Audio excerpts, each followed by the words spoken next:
바닥에 엎드려 몇 대 맞을래? 중학교 시절 판치기 현행범으로 잡혀 학생부로 불려온 저에게 존경하는 학생주임 선생님께서는 저에게 몇 대 맞을지 선택을 하라고 하십니다. 곤란한데. 한 대라고 하면 적다고 더 맞을 테고 10대라고 하면 진짜 10대를 때리실 것 같고 그러면 나는 죽고 존경하는 선생님 그냥 알아서 때려주세요. 달게 맞겠습니다. 똑바로 엎드려 안 그럼 허리 나간다. 이렇게 허리 사용이 지극히 제한된 삶을 살 줄 알았더라면 그때 허리가 나갔어도 그 당시엔 차마 외치지 못했던 알아서 해주세요를 지금은 당당히 외칠 수 있는 접니다.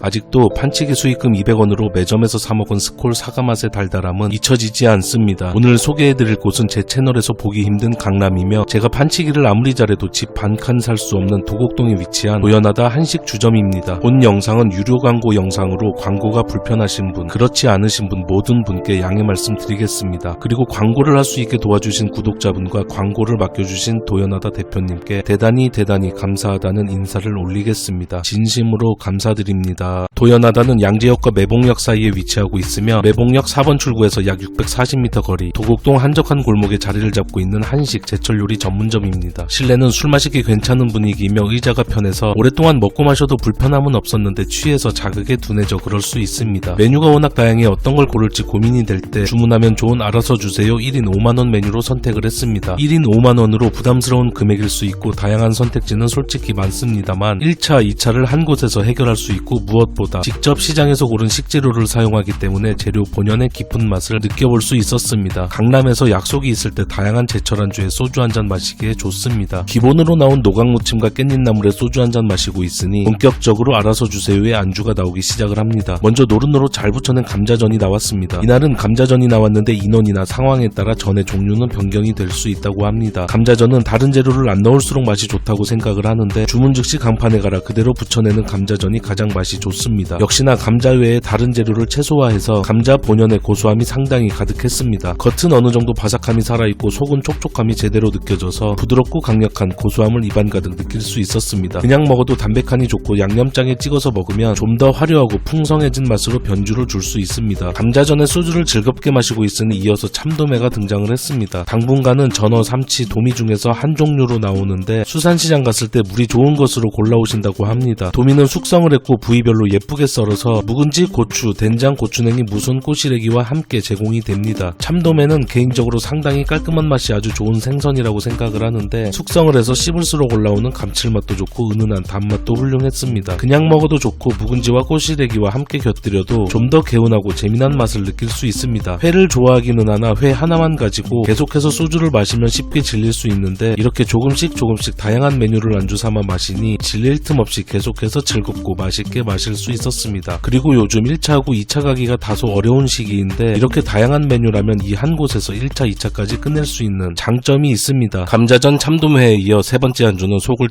뜨뜻하게 해주는 도가니 수육입니다. 너무 아저씨 같은데? 스지만 사용하거나 섞은 도가니 수육이 아닌 한우 무릎 도가니만을 사용한다고 합니다. 이때쯤 따뜻한 국물 안주가 있으면 좋겠다 했는데 마침 나와줘서 소주의 흐름을 계속해서 이어갈 수 있었습니다. 국물은 간을 안 한 사골국물 그대로의 진득함과 담백함을 고이 간직하고 있어서 취향에 맞게 소금을 적당히 넣어서 먹으면 더 좋습니다. 그리고 딱 먹으면 입술이 달라붙는데 아주 진하고 제대로 끓여냈다고 생각이 듭니다. 스지를 도가니로 둔갑하는 게 싫지 스지 자체가 개인적으로 싫지는 않습니다. 하지만 이렇게 한우 도가니를 사용하면 더욱 좋을 수밖에 없습니다. 진하고 묵직한 국물에 소주를 마시고 쫀득하고 씹을수록 올라오는 감칠맛과 고소함을 느끼며 또 한 잔 마십니다. 그리고 깍두기가 함께 나오는데 공장 제품이 아닌 이곳에서 직접 담근다고 하는데 어지간한 국밥집 깍두기보다 훨씬 맛이 좋았습니다. 배부를 땐 이 깍두기만 있어도 소주 마실 수 있습니다. 배고플 땐 이 깍두기만 있어도 밥 한 공기 먹을 수 있습니다. 작년쯤인가 천안 병천 순대를 먹기 위해 지인차를 타고 천안 청화집으로 향했는데 도착해서 보니 안산 청화집에 도착해 잠시 유치하게 싸우고 수원 유치회관에서 해장국 먹고 집에 온 기억이 있습니다. 유치회관 해장국 최고. 나중에 보니 안산 청화집도 맛집이던데. 그렇게 병천 순대와의 인연은 당분간 없을 줄 알았는데 여기 도연하다에서 이렇게 운명적으로 만날 수 있었습니다. 만날 인연은 저는 어떻게든 만나게 돼 있다고 하는데 저는 왜 아직도 순대는 직접 만들지는 않고 병천에서 직접 공수를 해서 사용한다고 합니다. 병천 순대는 돼지의 창자 중 부드러운 소창을 이용하고 담백함을 더하기 위해 찹쌀과 들깨 그리고 양파, 대파, 양배추 등 각종 채소와 당면과 선지를 넣는다고 합니다. 묵직하고 진한 피순대 특유의 농도 짙은 맛도 느껴지면서 각종 채소들이 함께 들어가 느끼함은 어느 정도 잡아주면서 깔끔함을 더해 주었습니다. 그리고 잡내는 없었으며 입안 가득 풍성한 고소함을 느껴볼 수 있었습니다. 역시 순대는 술안주로 너무나도 훌륭합니다. 그리고 한켠엔 술맛 올려주는 빨간 홍어무침도 함께 나오는데 감칠맛 풍부한 양념 맛이 아주 좋아서 술안주로 아주 맛있게 먹었습니다. 순대와 함께 곁들여 먹으면 오독한 식감도 좋고 맛의 조화도 아주 좋았습니다. 감자전, 참돔회, 도가니수육, 병천순대에 이어 홍어 삼합이 나왔습니다. 제가 안 먹는 음식은 평양냉면이고 못 먹는 음식은 홍어인데 홍어가 나와 흠칫 놀라 의자가 뒤로 살짝 밀리는 사태가 발생을 했습니다. 지금까지 살면서 홍어를 8번 정도 도전을 한 것 같은데 올 초의 마지막 도전으로 길었던 저의 도전은 막을 내렸습니다. 노력해서 안 되는 게 없다고 하는데 안 되는 게 있습니다. 결혼과 홍어. 이날 삼겹살이 너무 좋아서 수육 대신 구이로 냈다고 하셨는데 개인적으로는 수육보다 구이를 좋아해서 저는 좋았습니다. 노릇노릇 잘 구워낸 삼겹살을 입에 넣고 쿡 씹으면 일단 육즙이 가득히 느껴지면서 입안 가득 극강의 고소함을 느껴볼 수 있었습니다. 사장님께서 삼겹살이 너무 좋은 걸 사오셨다고 했는데 확실히 저의 혀는 인정을 하고야 말았습니다. 제가 홍어를 못 먹어서 함께한 지인께 물어보니 아주 많이 삭힌 스타일은 아니고 중간 정도 삭힌 맛이라고 하며 삼겹살과의 궁합도 좋았다고 합니다. 그리고 묵직한 발효의 맛이 느껴지는 묵은지는 입안을 아주 깔끔하고 개운하게 만들어 주었고 삼겹살의 느끼함을 제대로 잡아주는 역할을 해주었습니다. 이 묵은지와 삼겹살을 먹으니 뜨끈한 흰쌀밥이 생각이 났지만 뒤로 나오는 메뉴 때문에 일단 밥은 참았습니다. 다른 건 모르겠는데 홍어 같은 경우 워낙 호불호가 강하기 때문에 다른 메뉴로의 변경이 가능하면 더 좋을 것 같습니다. 그리고 소주는 비싼 강남이지만 아쉬운 5,000원입니다. 그래도 비싼 술만 팔고 소주 안 파는 곳도 있는데 소주를 팔아서 다행입니다. 그리고 감자전, 참돔회 등 처음에 안주가 나올 때 양이 다소 적은 게 아닌가 싶었는데 먹다 보니 소주 안주로 양은 충분했고 배도 불렀습니다. 대식가 아니고선 양은 괜찮을 것 같습니다. 이어서 제가 너무너무 애정하는 부대찌개가 나왔습니다. 제가 좋아하는 것도 있는데 제 살과 혈관이 이 부대찌개를 원하고 또 원합니다. 그러면 어쩔 수 없이 저는 맛있게 먹을 수밖에 없습니다. 먼저 말씀드리면 여기 부대찌개 너무 맛있게 먹어서 지금도 생각이 나고 언제고 다시 방문해서 꼭 다시 먹겠다고 다짐을 했습니다. 국물이 일단 가볍지 않고 상당히 묵직해서 여쭤보니 앞서 소개한 한우 무릎도가니 사골육수 100%를 사용한다고 합니다. 어쩐지 묵직함과 동시에 구수함과 감칠맛이 상당해서 배가 부름에도 계속해서 당기게 하는 맛이었습니다. 그리고 소시지와 스팸은 언제나 옳다고 생각을 하는데 입에 쩍 붙는 미친 감칠맛이 저를 오늘도 살찌게 만들어 주었습니다. 밥을 먹으면 배가 너무 불러 소주가 안 들어가기 때문에 1차에서는 밥을 잘 안 먹는데 이날은 여기서 1차, 2차 해결할 요량으로 밥도 하나 주문했습니다. 부대찌개에 밥은 선택 아닌 필수입니다. 소시지와 스팸이 내어준 감칠맛이 가득한 묵직한 국물과 시원하고 개운한 김치의 조화는 역시 살찌는 무시무시한 맛입니다. 여기 부대찌개 정말 인정합니다. 그리고 아까 도가니탕에 나온 깍두기 하나 올려서 먹으면 아주 깔끔함과 개운함이 더해져 상당히 맛있게 먹을 수 있습니다. 부대찌개에 밥까지 말아 먹으니 배가 너무 불러 배를 두드리고 있으니 마무리 후식으로 상당히 진해 보이는 치즈케이크가 나왔습니다. 칼칼하고 묵직한 음식 뒤에 먹는 치즈케이크는 상당히 매력이 있었습니다. 아주 밀도 높은 단단함이 느껴지며 치즈의 진한 풍미가 아주 풍성해서 마무리 안주로 맛있게 마무리를 했습니다. 영상 봐주셔서 대단히 감사합니다.